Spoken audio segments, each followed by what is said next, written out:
Na carta de Paulo aos Romanos.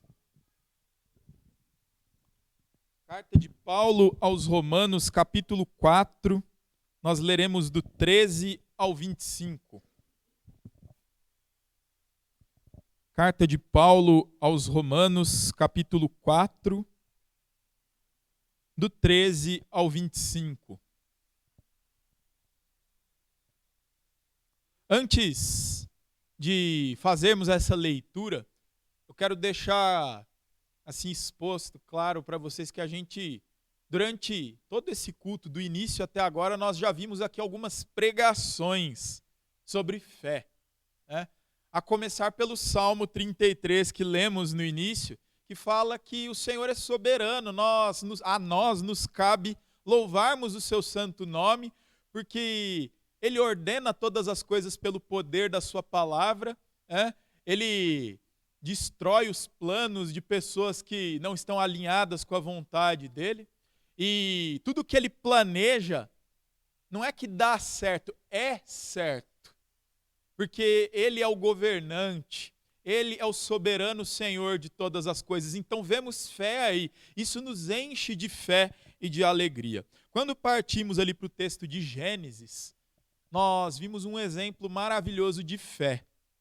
Um homem chamado por Deus diretamente, Abrão ainda, né? Abrão, ele não tinha mudado seu nome ainda, que mesmo sem lei, porque naquela época não havia ainda lei, ele creu no Senhor. Ou seja, o que o justificou foi a fé. Foi por fé que Abraão creu em Deus e o seguiu, e Deus fez uma aliança maravilhosa com o seu povo. E por fim, no texto de Mateus que lemos, vemos o próprio Mateus considerado traidor do seu povo, um cobrador de impostos, servidor de Roma. O que é isso?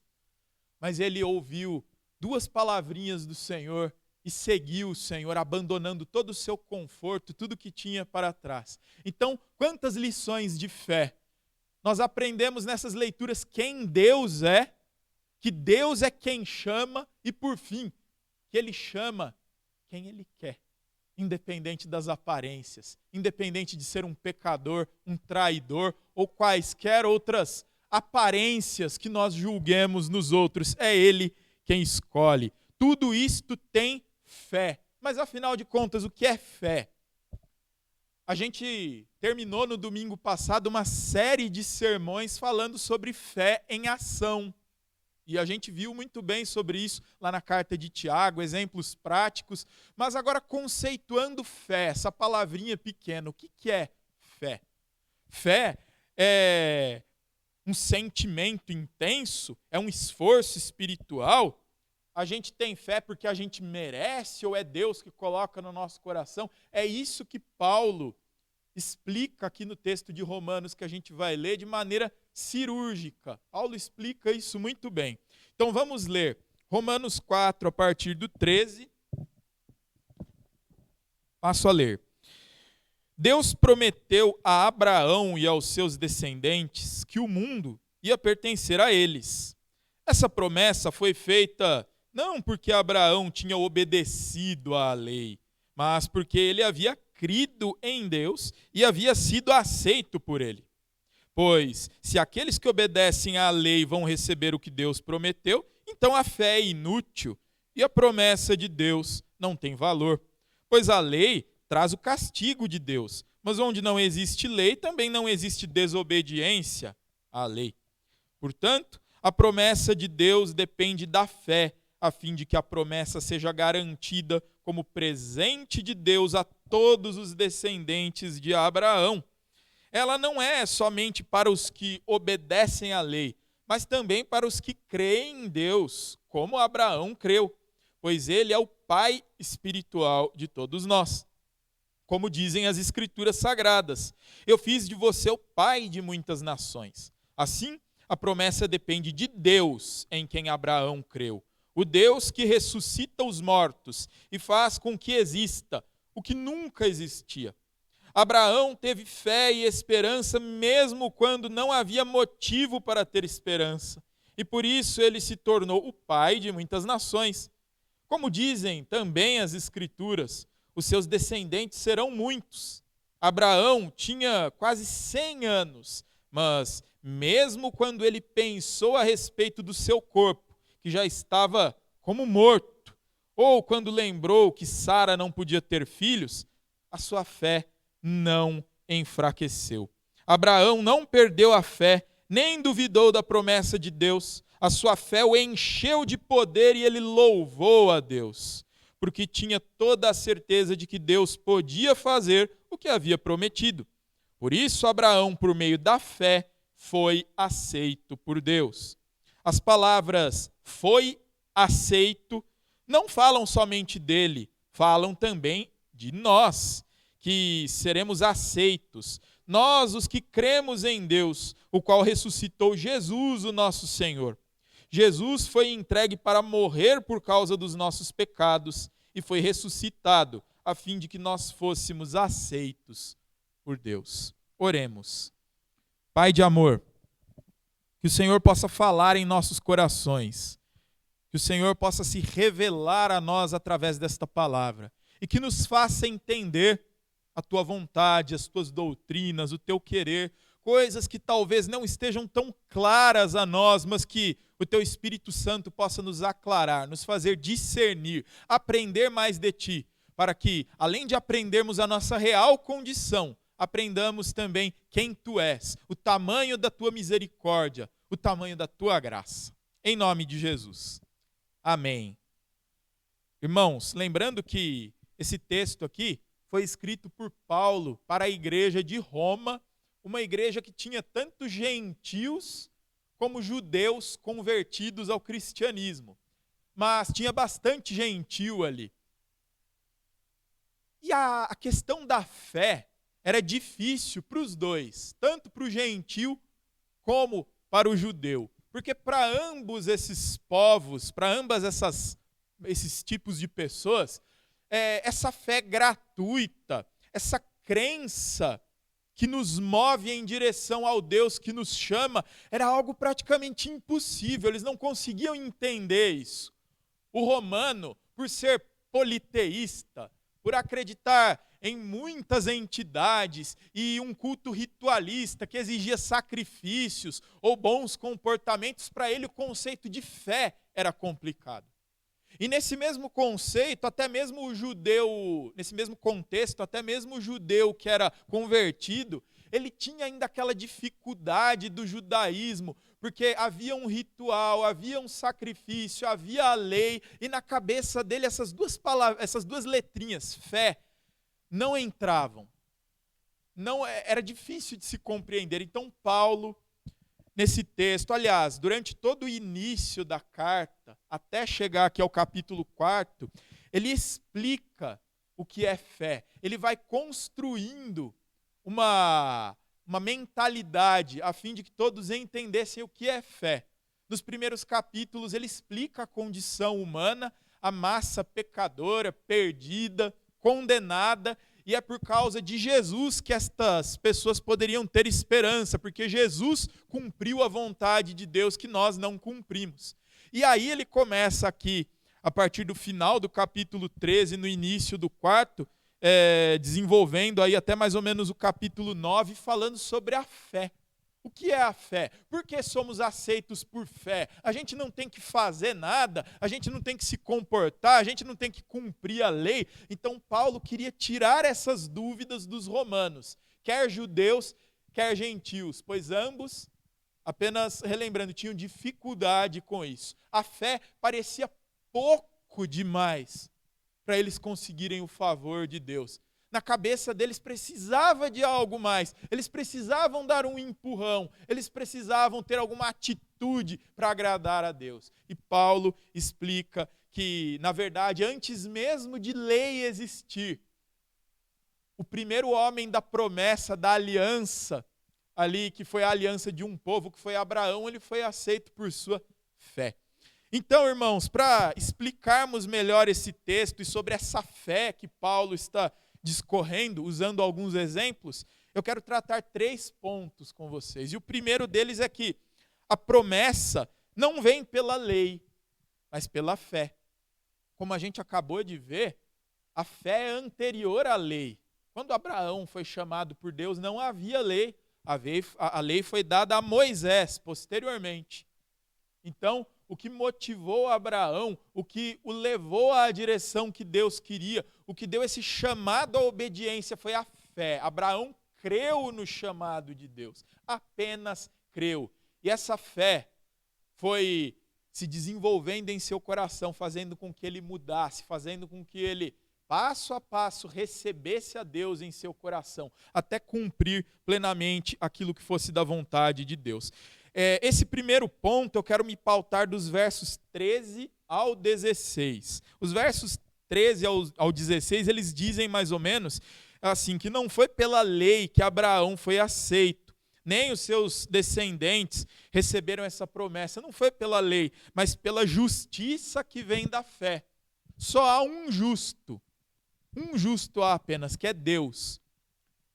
Esse texto está dizendo que se firmamos a nossa confiança nesse único justo, essa justiça dele resplandece em nós. É basicamente isso. Paulo já estabeleceu nos capítulos anteriores que todos pecaram e estão destituídos da glória de Deus. Está lá no capítulo 3, verso 23. E que a justificação vem pela fé em Cristo e não pelas obras da lei. Está lá no capítulo 3, verso 28. Agora, ele vai provar isso com o exemplo mais poderoso que o povo de Israel tinha. Aquele nome que todo israelita, ou judeu, ou hebreu tinha em si, carregava com orgulho. O patriarca, o pai da fé, Abraão. E é justamente chamado de pai da fé, porque ele creu em Deus, antes de cumprir qualquer vírgula ou ponto ou letra de uma lei. Antes de tudo, ele creu na soberania, no poder e na vontade de Deus em conduzi-lo aos seus objetivos. Portanto, Paulo usa o exemplo de Abraão. E a lógica de Paulo é muito simples, mas também impecável, quando a gente trata sob a ótica da lógica. Se a herança viesse pela lei, como às vezes na nossa cabeça isso funciona, acho que ainda hoje muita gente pensa assim, que tudo vem pela lei, a herança vem pela lei, pelo cumprimento, pela obediência. Mas se a herança viesse dessa forma, então a fé seria inútil.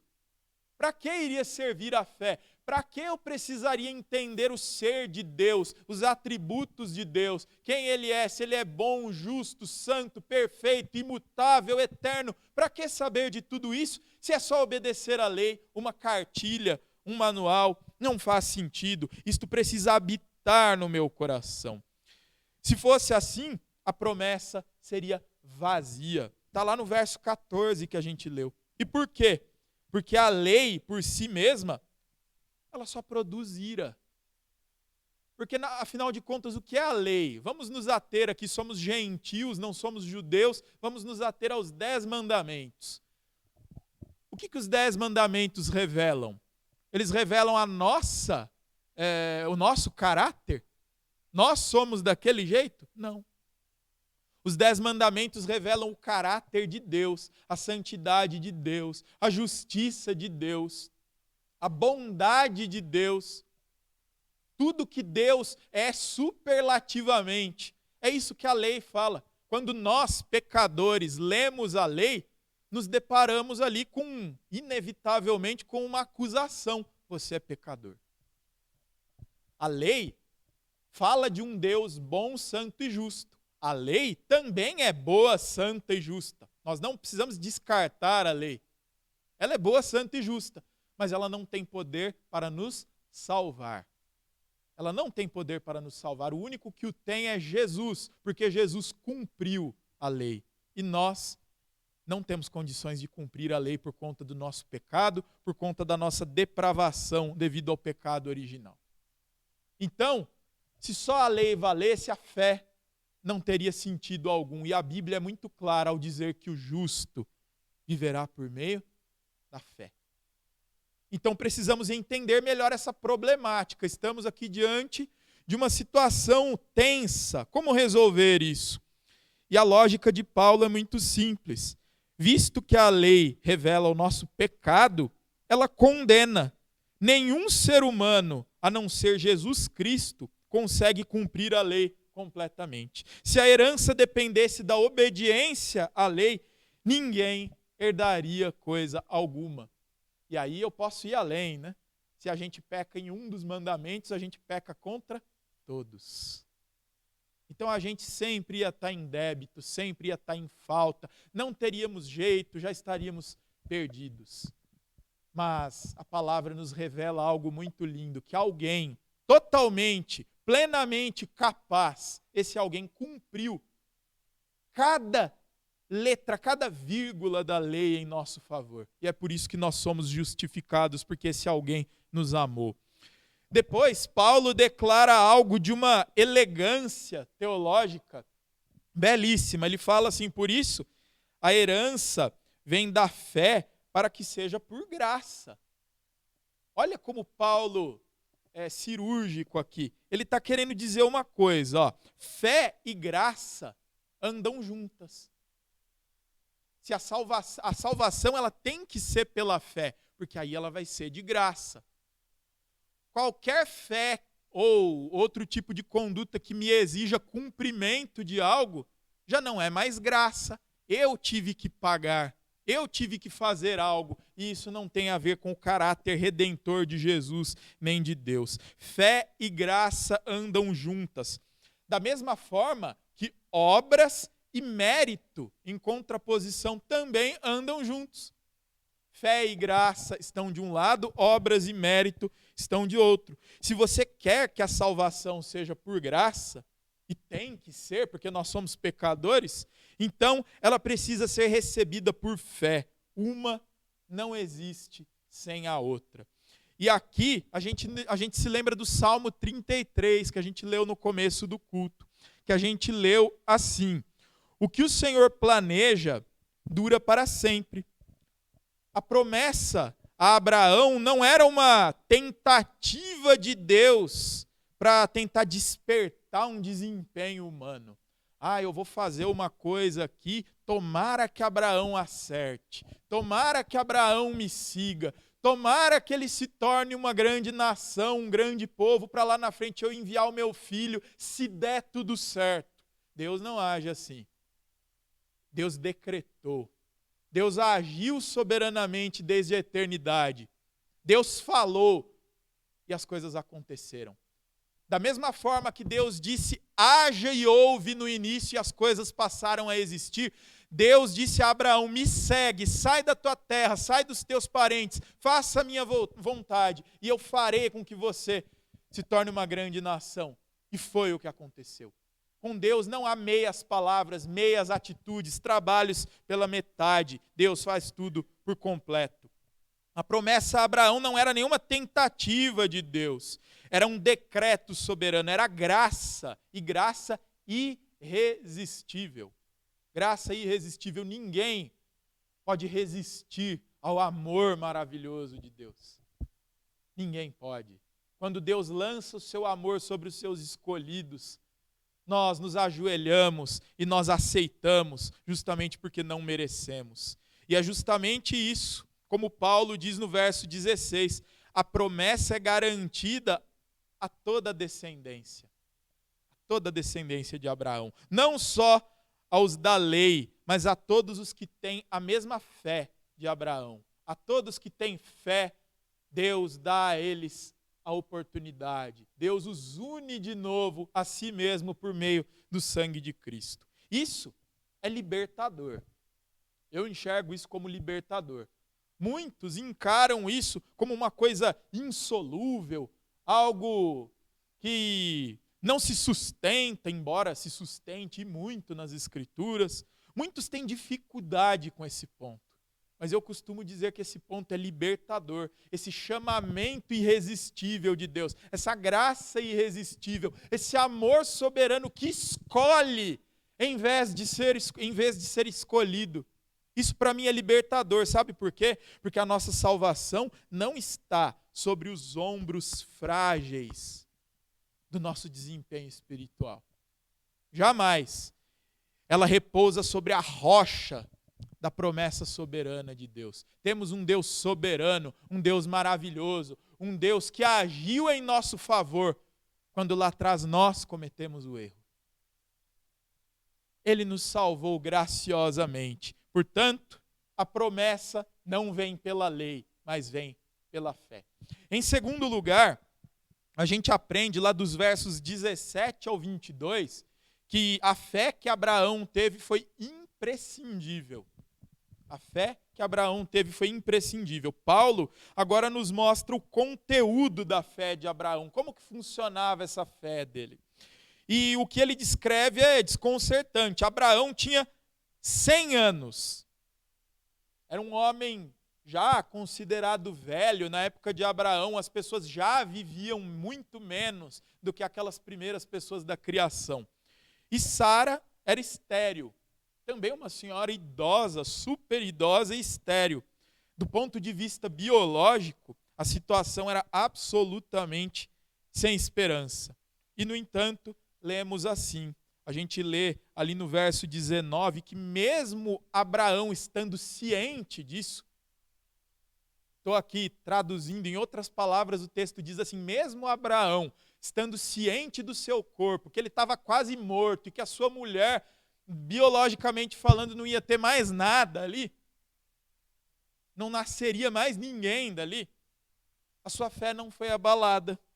Ele creu. Abraão, olha só que interessante, ele não fechou os olhos para a realidade. E esse verso 19 é explícito.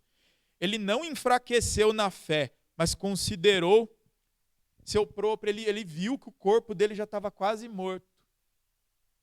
Ele olhou para as circunstâncias, ele olhou para o seu corpo, ele olhou para a sua mulher, ele falou, meu Deus, está difícil, hein? A fé de Abraão não foi cega. Ele viu tudo o que estava ao redor dele, toda a situação. Mas ele pegou e disse assim, vírgula. Mas se foi Deus que disse, quem sou eu? A minha fé não vai ser abalada.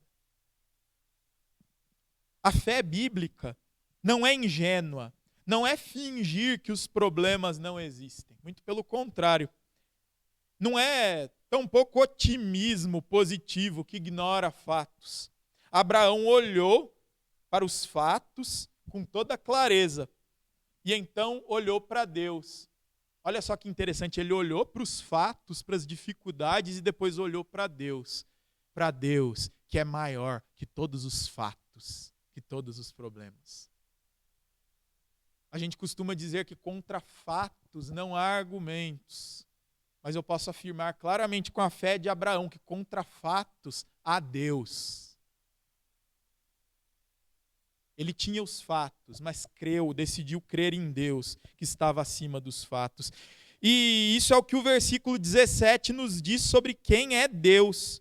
Ele é o que dá vida de novo aos mortos. Ele vivifica novamente os mortos e chama à existência coisas que já não existem. Esse Deus não precisa de matéria-prima. Ele criou tudo a partir do poder da sua voz, da sua palavra. Ele criou tudo do nada, ele fez os céus pela sua palavra, como o salmo que a gente leu no começo afirma. Ele falou e o mundo foi criado, ele deu ordem e tudo apareceu. É o que o salmo nos diz. Para esse Deus, olha só que interessante, para esse Deus, um ventre estéril é a mesma coisa que aquele caos que existia antes da criação. É a mesma coisa. Um universo inteiro sem ser criado e que a partir da sua palavra foi criado, foi a mesma coisa que um ventre estéril. Ele falou e o filho nasceu. E a resposta de Abraão a esse Deus, qual foi? Abraão não duvidou da promessa de Deus por falta de fé, mas foi fortalecido na fé e louvou a Deus. É isso que o texto nos diz. Notem aqui a estrutura. Essa estrutura é muito elucidativa. A fé de Abraão não era confiança em si mesmo, era confiança na capacidade de Deus. Deus era capaz, Deus era soberano, plenamente convencido de que aquele que prometeu é poderoso para cumprir. Essa foi a fé de Abraão, por isso ele creu. A fé salvadora é sempre assim. Ela não olha para dentro, ela não olha para as próprias forças ou mérito, ela olha para fora, para o Deus que prometeu. Jamais para dentro. Vamos agora voltar para Gênesis 12, que foi lido aqui. Abraão, que lemos mais cedo. Abraão construiu altares ao longo do caminho. O texto descreve 2. Cada altar era um ato de fé. Cada altar dizia: estou aqui, Deus. Sua promessa me trouxe aqui. Eu creio e continuarei crendo. Fé é caminhada. Fé é decisão diária. A gente é chamado por Deus, mas é no dia a dia que a gente desenvolve essa fé. Ele não construiu os altares depois de ter recebido a terra. Muito pelo contrário. Ele os construiu no meio do caminho, ainda sem ter nada nas mãos, além de uma promessa. Ele só tinha uma promessa. Quantas vezes a gente vive isso na nossa vida? A gente crê no poder de Deus, a gente crê que Deus pode transformar, que Deus pode vivificar. A gente ora pelas pessoas por N motivos, por conversão, por saúde, por abertura de portas. A gente sabe que Deus é por nós, mas a gente tem nas mãos apenas a promessa. A gente está ainda no caminho de Canaã, construindo os nossos altares. A fé é isso, é glorificar a Deus, mesmo ainda sem ter nada. E desenvolver esse relacionamento para que quando a gente tiver tudo, a gente tenha uma fé bem estabelecida. E foi o que aconteceu com Abraão. Ele aproveitou pouco da terra. Chegou até o lugar que Deus designou a ele e aproveitou pouco, já era muito idoso. Mas ele confiou nos planos que Deus tinha, não só para ele, mas para os seus descendentes. E ele glorificou a Deus, e ele louvou a Deus, conforme o nosso texto diz. E é justamente por isso que isso lhe foi imputado por justiça. Foi através da fé, lá no verso 22. Não foi a obediência perfeita de Abraão que fez ele ser aceito por Deus. Jamais. Não foi a ausência de falhas. Quando a gente olha para a história de Abraão, a gente vê inúmeras falhas. Vamos ver. Ele mentiu que Sara era sua irmã. Ele teve um filho com Agar. Ele duvidou em vários momentos. Se fosse por atitude, ele já estaria reprovado. O que foi imputado como justiça foi a fé, porque ele confiou no chamado do Senhor. E da mesma forma que Deus chamou Abraão, hoje ele está nos chamando aqui. E você precisa apenas confiar, crer, que mesmo com dificuldades o Senhor está dirigindo o seu caminho para cumprir os propósitos dele. Confiar no governo soberano de Deus é isso, é entregar a sua vida aos propósitos dele. Não é você traçar o seu destino e ir moldando Deus a isso. Onde der eu vou encaixando Deus e vamos ver onde dá. Não é criar um Deus à sua imagem e à sua semelhança, é pelo contrário. Somos feitos à imagem e à semelhança de Deus. O propósito de Deus é o nosso propósito. E o que cabe a nós? Se a lei não tem poder para nos salvar, é crermos que esse mesmo Deus que ressuscita mortos e que tirou Jesus do meio dos mortos, é o Deus que está nos conduzindo para a nova Canaã e fazer a vontade dele. Isso é entregar a nossa vida nas mãos soberanas do Senhor. Portanto, meus irmãos, a fé de Abraão foi imprescindível. E em terceiro e último lugar, essa fé não é só de Abraão, mas é a nossa fé também, ou deve ser a nossa fé. Está lá dos versos 23 até o 25. Essas coisas aqui não foram escritas só por causa de Abraão. Está escrito no texto, foi escrita para mim e para você também. Tanto para o pessoal lá de Roma, quanto para nós hoje aqui em Campinas. Paulo agora faz uma ponte que a gente precisa ouvir. O registro da fé de Abraão nas Escrituras não é apenas um ato histórico, uma curiosidade. Não foi um cara legal e inspirador que nos serve de exemplo apenas. Não. Isso daqui foi escrito para nós. para traçar também as nossas vidas. Paulo define com precisão que ainda hoje e até a volta de Cristo é a fé que justifica. É a fé que justifica, a mesma fé de Abraão. Percebam a conexão do verso 24 com o verso 17. Ó. O verso 17 e o 24, eles se conversam. Vamos ver. Abraão creu no Deus que vivifica os mortos. E lá no 24 diz assim: e nós cremos no Deus que ressuscitou Jesus. É a mesma fé, em momentos diferentes.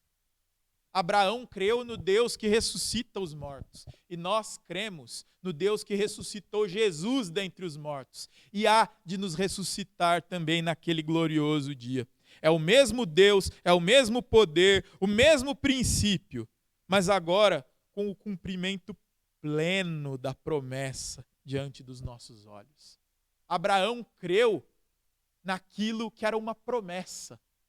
E nós hoje cremos naquilo que já está consumado.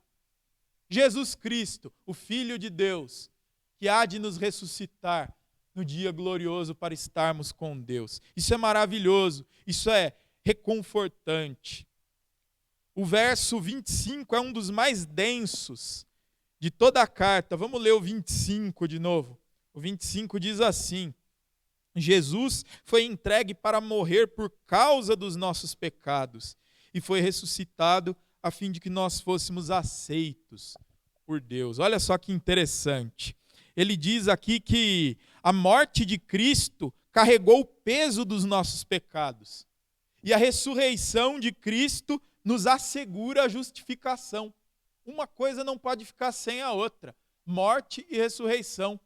A morte de Jesus foi uma bênção, porque foi no nosso lugar, nos substituiu, foi o sacrifício, mas a morte de Jesus sozinha não cumpre a vontade de Deus.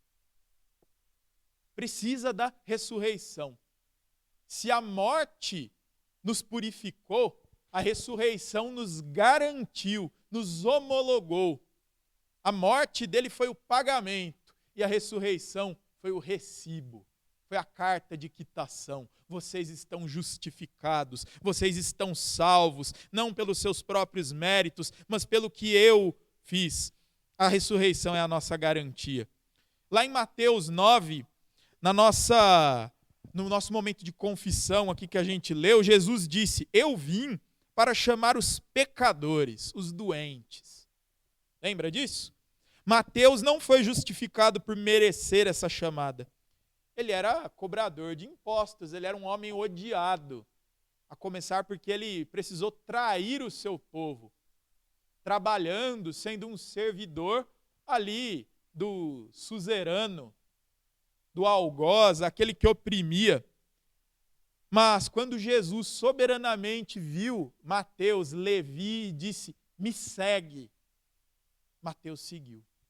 Ele tinha uma vida confortável, um salário bom, um posto de trabalho, uma carreira, uma zona de conforto. E ele abandonou tudo isso, apenas ouvindo: me segue. Venha comigo. Essa é a grande prova que o chamado de Deus é irresistível. O homem mais improvável como Mateus seguiu. Dessa mesma forma, pessoas ainda hoje que são improváveis vão seguir se o evangelho for anunciado. Não sou eu que estou dizendo isso, é a palavra de Deus. Se você conhece alguém improvável, chame essa pessoa para ela seguir a Cristo. Algo maravilhoso pode te surpreender. Se você mesmo for essa pessoa improvável, que vacila o tempo todo, essa promessa também é para você. Siga Jesus. Ele vai te acolher, ele vai te abraçar, ele vai remover o que é de inaceitável em você, o seu pecado, e vai te chamar para uma nova vida. Mesmo ainda nos pecados cotidianos, ele vai te amar como um pai que ama o seu filho, e vai te chamar para uma vida de justificação. Essa fé é para nós também. Essa fé é para nós também. Que nós possamos meditar nisso. E finalizando, daqui a pouco nós vamos nos achegar à mesa do Senhor. O pão, o cálice, os elementos da ceia. E é impressionante como a ceia consegue encapsular tudo isso que Paulo nos descreveu em Romanos capítulo 4. No pão e no vinho, não há nada que façamos para merecer o que recebemos. Não há nada. Não carregamos obras, não apresentamos credenciais, chegamos de mãos vazias, como Abraão. Abraão não tinha nada. Ele vinha de uma família idólatra, de um povo idólatra. Foi chamado pelo único e verdadeiro Deus e creu e o seguiu. Isso mostra que ações e méritos não dizem nada. E nós também estamos hoje aqui. Talvez você tenha nascido aqui ou vindo de outro estado ou de uma outra realidade, de uma outra igreja, de uma outra situação, mas hoje você está aqui, por fé você está aqui. Você mereceu? Não. Mas o Senhor está te chamando para participar dessa comunhão maravilhosa. Do seu corpo e do seu sangue relembrados na ceia. Para que, através de uma graça visível, você se lembre daquela graça invisível e irresistível que te alcançou. Que nesse momento possamos meditar nisto. Somente a fé, sola fide, não como um slogan apenas, mas como a única resposta possível de criaturas pecadoras que não têm nada para oferecer diante de Deus. Venhamos, pois, com fé, não com perfeição, mas com fé. Ele prometeu, e o que ele planeja, como diz o salmo que vimos, isso dura para sempre. Que Deus te abençoe. Pai bendito, nós te louvamos por quem tu és, por tudo que tu fizeste por nós, por nossa salvação, por nossa regeneração, pelo Espírito Santo que habita em nós. Muito obrigado, Pai, porque o Senhor tem mostrado dia após dia como o Senhor nos ama, mesmo sem merecermos. O Senhor nos mantém de pé, vivos. O Senhor nos permite, assim como Abraão, construirmos altares no decorrer da nossa vida, porque afinal de contas estamos aqui como igreja, como teu povo, te adorando, não pelo local, não pelas paredes, não pelo púlpito, não pela alvenaria, mas pelo teu povo, reunido em torno da tua palavra, sob o único cabeça que é o Senhor Jesus Cristo. Essa é a nossa maior bênção, a maior prova de que vivemos pela fé e que pela fé nos encontraremos com o Senhor naquele grande dia. Muito obrigado, Pai, por essa bênção. Dá que não desanimemos, dá que estejamos sempre em tua presença, apesar das lutas, dos percalços dessa vida. Visita-nos, abençoa-nos e dá que agora participemos do teu corpo e do teu sangue, relembrados nesses elementos. E que a partir deles possamos nos reconectar contigo através desse sacramento. Que possamos sair daqui alimentados espiritualmente e enviados para uma vida cheia da tua presença. No nome de Jesus. Amém. Louvemos a Deus.